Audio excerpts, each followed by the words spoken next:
নমস্কার বন্ধুরা, আজকের ভিডিওটা খুব গুরুত্বপূর্ণ একটা বিষয় নিয়ে। সম্প্রতি আমরা দেখেছি সোশ্যাল মিডিয়ায় আমাদের সাঁওতাল সম্প্রদায়ের মানুষদের নিয়ে অত্যন্ত কুরুচিকর এবং জাতি বিদ্বেষী মন্তব্য করেছেন একজন।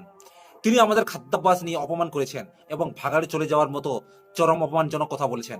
আমি প্রথমেই অন্তর থেকে ধন্যবাদ জানাতে চাই সেই সব সচেতন ভাই ও বন্ধুদের যারা এই অপমানের বিরুদ্ধে চুপ করে বসে না থেকে গর্জে উঠেছেন। ওনারা পাটলি থানায় গিয়ে ওই ব্যক্তির বিরুদ্ধে লিখিত অভিযোগ দায়ের করেছেন।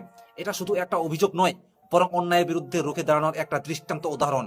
ওনাদের এই সাহসিকতাকে আমি সেলুট জানাই। এবার আসি যারা অন্যের জাতি বা ধর্ম তুলে কথা বলতে ভালোবাসেন তাদের উদ্দেশ্যে।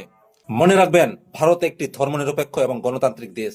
এখানে কাউকে তার জাত তুলে অপমান করা কোনো ছোটখাটো বিষয় নয়। এখানে 1989 সালের SC/ST অ্যাট্রসিটিস অ্যাক্ট নামে আইন আছে।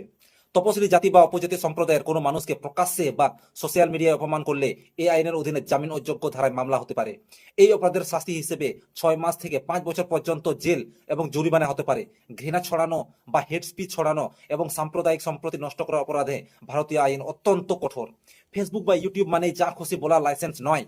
আপনার একটা কুরুচিকর মন্তব্য আপনাকে শ্রীঘরের অন্ধকারে পৌঁছে দিতে পারে।